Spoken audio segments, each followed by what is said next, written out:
Live from Radio Row, we are here with LA Football Network, and we have a very special guest with us, the one and only Sam Acho.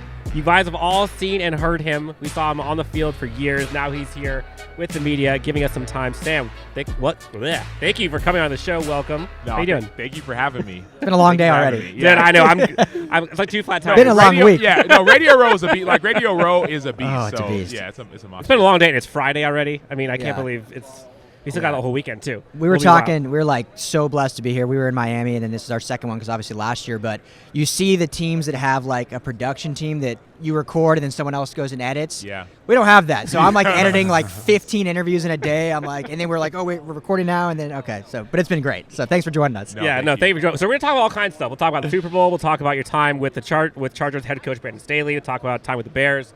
Maybe talk about the Super Bowl a little bit because we know we've got another LA team here. It's kind of a big game. Just kind of a big deal. But before we get into that, I know you have a really, really, really cool initiative that you're doing to help with human trafficking, help kind of curb that.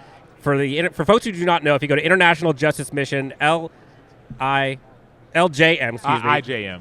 IJM.org/Super International starts with an I. It's been a long week. I'm so confused with LV1 at this point. I can't even pronounce it. But anyways, Sam, tell us about the organization you're with. I know you're helping to kind of curb this issue that has kind of plagued people for centuries at this point, obviously. Yeah, well, I think honestly, like sometimes, like I didn't even know that human trafficking was an actual thing, right? Like online sexual exploitation. Like I didn't know that. I was like, oh, maybe in certain places, but like, dude, there's 40 million people who are trafficked every single year Today, like still, like currently right now. Crazy. Right? And so like IJM deals with like it's police abuse of power, it's child sex trafficking, it's human trafficking, it's forced labor, it's all of that stuff. And out of that 40 million, dude, there's 2 million children who are trafficked every single year.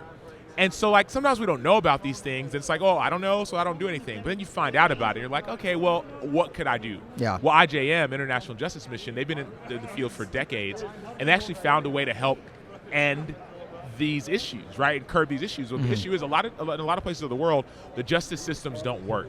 So the bad guys get away with crime. So IJM goes in and they essentially help change justice systems, right? And so, for example, they partnered with the Bill and Melinda Gates Foundation a couple years ago. Gates Foundation said, hey, we're going to give you $5 million. We want you to go to the hotbed of sex trafficking, which at that time was in the Philippines. Go there, go to a place called Cebu in the Philippines. We want to see if in 5 years you can reduce the amount of sex trafficking by 20%. Yeah. Right? it's a big number. Big number. In 5 years, IJM reduced that number by 80%. Wow. Amazing. Right? And so, like, the work works. Yeah. And so I'm like, okay, cool. Number one, and now I know about it. I know about what goes on. Now I know that it actually works. How do I be a part of it? So we created this thing, this kind of initiative, right? Like it's like a free-to-play initiative. I have kids. I have 3 kids. And they can run around and hang out and play, right? 7 years old, 5 years old, 3 years old. There are some kids that can't even go outside and, without fear of just being kidnapped. Taken. Bingo.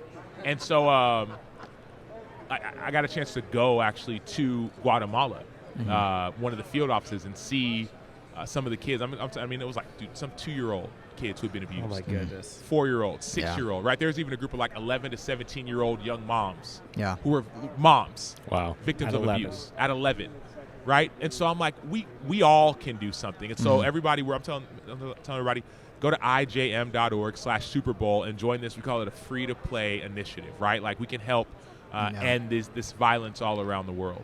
So I have almost a 2-year-old, so obviously stuff like this is so close to my heart and helping.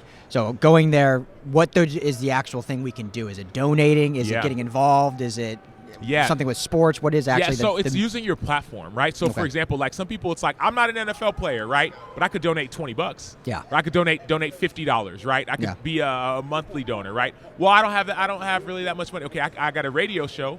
Yeah. I could talk about these issues. I could talk about it, right? Okay, well, I'm a lawyer. Maybe I can donate some of my time, right? We all have things that we can do. And so you go to that website, go to IJM.org/Super Bowl. That's an easy way to just like join the fight, right? To donate your money, to learn more about what's going on, right? And then to go from listening to actioning. There's a study that was done by the University of Dayton a couple years ago that showed that people are actually happier when they give money. Oh, yeah. Right? Like Christmas, yeah. Yeah, like their statistics show you're happier when you give. And I think sometimes we get lost because we're like, well, I think I need to do it all for myself, build my brand, yada, yada, yada. We're miserable. Yeah. But then when you give something away, your time and your money, when you're helping somebody else, when you're serving, you feel a lot better. And so it's almost like this cool, like, double benefit, right? Yeah. I'm protecting people who are vulnerable, and also I'm feeling better about it. So that's what I'm telling everybody about IJM. Yeah. And it seems like the money that you give is going to work. It's not going to go Not bureaucracy, not and going to red get tape. lost somewhere. Yeah. It sounds like it's proven work, and it's working. Yeah, it's proven work. Yeah, and it goes to the field, right? Like I remember I was like, oh, I don't really know about this. I'm sure it's maybe it happens, but I can't do anything about it. Dude, I hung out at their DC office headquarters for a week. Okay. I spent a whole week there, and I was like, oh, these people are legit. Yeah. Okay. And I actually got a chance. I donated my own money to some of this online abuse that children are facing to help stop it. Yeah. And so like what we're focusing on right now is like, let's help stop that online abuse. It's tripled over these last few years because of COVID. COVID's made it worse. Right? So like Crazy. now people can't even leave. Now people who are abusing you are at home, it's tripled. Like you have a young kid. I mean some of us either have kids, we have nieces, nephews, right? We all work kids. We all know. You know what I mean? We all understand. So it's like this will be a great use of anybody's time and money. It's not something just to blow off. Be like, oh, it's cool to hear about. It's like, dude, I'll feel better when I do this. Making an impact, yeah. Yeah, International Justice Mission, looks like you guys are trying to create a world where children are free to play, which honestly hits home to me too. I'm expecting a baby girl in like 2.5 months or so, and I can tell you right now I'll be donating to this before the day is over. Yeah. Amazing stuff. Yeah. It's terrifying as a parent to think about that. Seriously, I know. I'm like counting. Thank God we don't have to deal with that. And that's the thing, like online too. Like you know how bad like social media and like I mean people they're predators everywhere. So it's like, oh well, I get it. Y'all doing stuff Philippines or Guatemala. Now, dude, in America too. Well, you as an athlete, I'm sure you got it as an athlete on social media. Yeah. But like in America too, there's dangers everywhere. So let's be a part of the solution. Let's do it. Help kids be free to play. Well, I think we'll let the LA Football Network. I'm just talking out loud. I think we'll do a donation and we'll do like a merch percentage going to the cause. We'll set something up. We'll talk after and we'll set something awesome. up. Thank but you. yeah, of course. So we're here in LA. There's a Super Bowl going on. How's LA treated you so far? How are you feeling about the game? So far, so good. I've been here, I don't know, a day or two and been doing Radio Row, which has been good. And it's like it's Friday. You know what I mean? It's an animal. But it's been good, and I'm excited about the game. But it's interesting though, because it's like by the time the game comes, you're exhausted. I'm like, man, like I ain't even playing, and I'm tired. You know, for real. Yeah, no, it's kind of interesting. I know with the Rams, you know Brandon Staley was there before, and obviously Sean McVay. Like, how do you think, looking at the game itself, where do you think it's going to be won or lost? Like, what is the one thing where if team does blank, game over? I think if the Rams want to win this game, Von Miller's going to have to make some big plays. Playoff Von. Yeah, you have to see playoff Von. No, Super Bowl Von. Yeah. Right? Super Bowl MVP Von. Bingo. Yeah. I think that's how the Rams can win this game. We all know how great Aaron Donald is, but we also know that Joe Burrow can get sacked 9 times in a playoff game and still win. Yeah. Right? We saw that a few weeks ago against the Titans. We all know how great Jamar Chase is, right? Week 17, 11 catches, 266 yards, right? And Offensive Rookie of the Year, All-Pro. We also know that Jalen Ramsey's that dude too. Yeah. Right? A lot of dudes in this game. Bingo. Yeah. Cooper Kupp on third down is ridiculous. That's how they won the game against Tampa. And so I think if the Rams want to win, it's going to be Von Miller I think Von Miller's going to have to be a part of that equation, right? Leonard Floyd, maybe you can say that, he can be, slowed down, right? Put a couple guys on Aaron Donald. But Von Miller, strip sack turnover. Bingo. I think that's it. And then for the Bengals, I think sometimes we get so focused on Jamar Chase and how great he is, but T. Higgins and Tyler Boyd, they have 3 receivers who are in the top 30 in receptions in the NFL. It's stupid, yeah. And by the way, their running back Joe Mixon was 3rd in touches, so it's not just like the ball is just going to one guy. 3 top 30, and then a guy who's 3rd, and he was 3rd in rushing yards in the NFL. Yeah, Joe Mixon was. Joe Mixon was also second yards after contact. Bingo. And so tackling is going to be huge for the Rams. So the way that the Bengals spread the ball around to Joe Mixon, and then behind him is Samaje Perine, but then you go to Jamar Chase, who was the focus, but he doesn't get the ball on third down. Third down, they go to T. Higgins and Tyler Boyd. Yeah. Right? That's what people forget about. It's like, okay, we got to double team Jamar. Okay, cool. Let T's going to eat. So would you put Jalen Ramsey on on him one-on-one, or would you have him on wide receiver 2 and have them double team? It would be situational. Like that's how like I would know. I would study. Like the good defensive coordinators study tendencies, and some teams have tendencies, and some teams they aren't as strong. Right? Every team has tendencies. Cincinnati has tendencies, but sometimes Joe Burrow says, "I'm just going to throw it to Jamar Chase," and oftentimes it works. Yep. And so what I would do is like on those tendencies, when I know Jamar gets the ball 70%, 80% of the time, I would.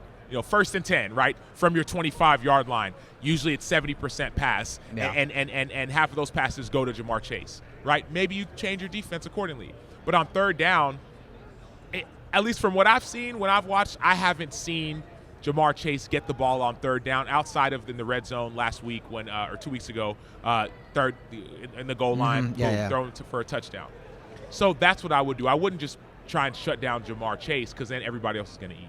Yeah, they're too strong everywhere. There's not just one guy. I'm surprised you can even talk about that Bengals backfield being a Texas guy, and they're all Oklahoma, right? Oh, I know, but they just got good. Yeah. So you've had time. You played with the Cardinals. Obviously, you played with the Bears with Brandon Staley. Let's talk about the Chargers for a bit. You got a new head coach, new scheme, whole new everything for that matter. How would you grade the Chargers this year, specifically defense, and what do you think they need to do either to improve or to shift to be successful? Grading defense or grade? How do you want? Defense and then coaching. Cool. I have to go C on defense. I can't go anything higher than a C. Yeah. No. I could go. That's generous, I think. I was gonna say you're being kind. Exactly. I could go like C minus. Yeah. I wouldn't go D because y'all are on the brink of playoff berth. But why? Like why was it so bad? That's a great question. That's a great question. Honestly, I don't know if I have a great answer. No. I tried to figure it out all year. I know that Brandon Staley is a brilliant defensive mind. Mm-hmm. But I also know that there are certain techniques that you have to teach when it comes to like defensive linemen and also like the fits of linebackers that takes time. Mm-hmm. Like you don't always just learn that overnight.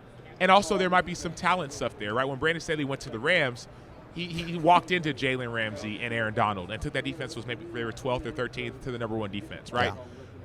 Yeah. He didn't walk into Jalen Ramsey and Aaron Donald. Now Kenneth Murray's a beast. Like y'all got some dogs. But you have to learn that.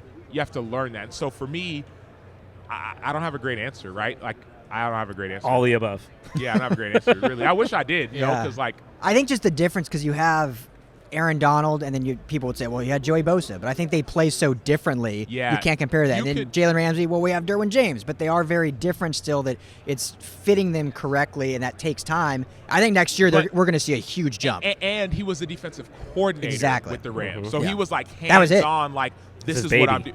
Bingo. Now he's the head coach. Yeah. And so I don't know. I haven't been in the building, so I don't know how hands-on he is, or even has time to be, or even can be. But there's if Brandon Staley was just doing defense, our defense would be way better. Yeah. But he's got just like you all saw Greg Herbert played.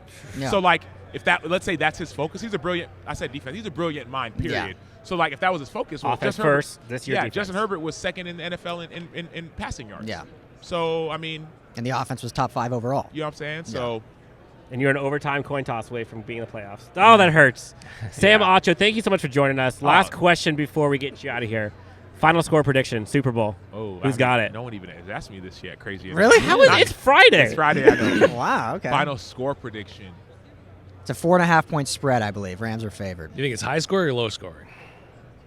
It's not. I don't think it's going to be high scoring. I think it's going to get high. I think it's going to like start off low, like 14-10 by halftime, something like that, like 14-12, something random, like safety kind of thing. Back and forth. And then I think safety, there's a good prop bet. Yeah, exactly. And I think fourth quarter, like both teams are going to score late.